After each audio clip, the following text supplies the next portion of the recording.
నిర్గమకాండము 26వ అధ్యాయము. మరియు నీవు 10 తెరలతో ఒక మందిరమును చేయవలెను. నీల ధూమ్ర రక్త వర్ణములు గల పేనిన సన్నపు నారతో వాటిని చిత్రకారుని పని అయిన కెరూబులు గల వాటినిగా చేయవలెను.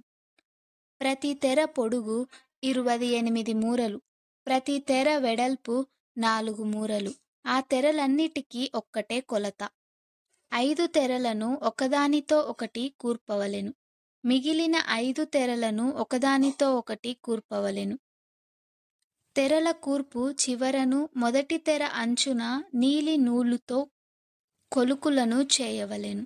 రెండవ కూర్పునందలి వెలుపలి తెర చివరను అట్లు చేయవలెను.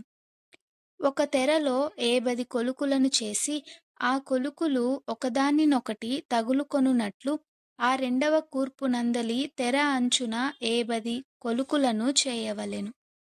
మరియు 50 బంగారు గుండీలను చేసి ఆ గుండీల చేత ఆ తెరలను ఒకదానితో ఒకటి కూర్పవలెను.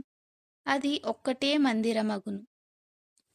మరియు మందిరము పైని గుడారముగా మేక వెంట్రుకలతో తెరలు చేయవలెను. 11 తెరలను చేయవలెను. ప్రతి తెర పొడుగు 30 మూరలు, వెడల్పు 4 మూరలు. 11 తెరల కొలత ఒక్కటే. 5 తెరలను ఒకటిగాను 6 తెరలను ఒకటిగాను ఒకదానికొకటి కూర్పవలెను. 6వ తెరను గుడారపు ఎదుటి భాగమున మడవవలెను.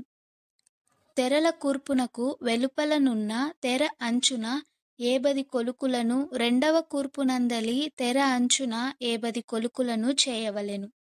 మరియు 50 ఇత్తడి గుండీలను చేసి ఒకటే గుడారమగునట్లు ఆ గుండీలను ఆ కొలుకులకు తగిలించి దాన్ని కూర్పవలెను. ఆ గుడారపు తెరలలో మిగిలి వ్రేలాడు భాగము అనగా మిగిలిన సగము తెర మందిరము వెనుక ప్రక్క మీద వ్రేలాడవలెను.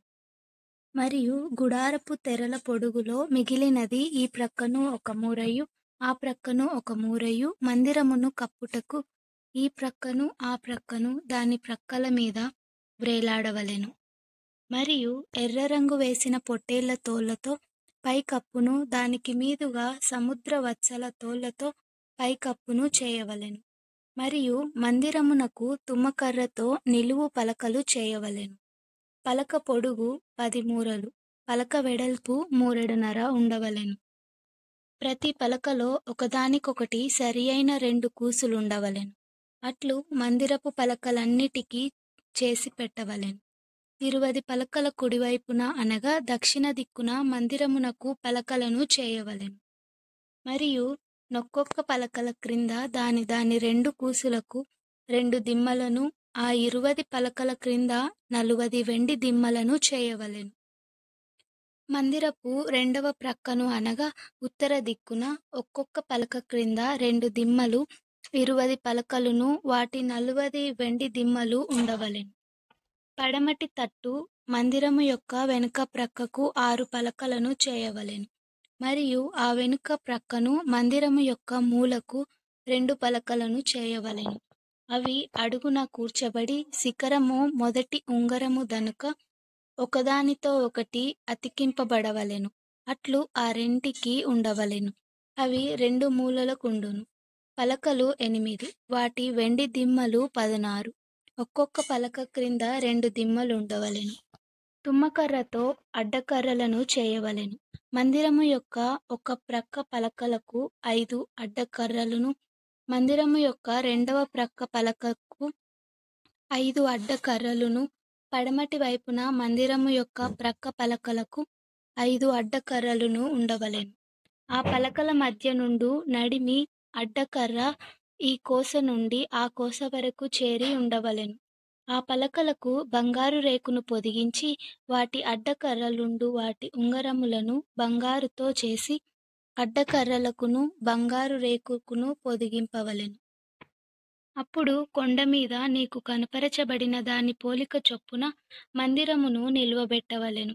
మరియు నీవు నీల ధూమ్ర రక్త వర్ణములు గల ఒక అడ్డ తెరను పేనిన సన్ననారతో చేయవలెను.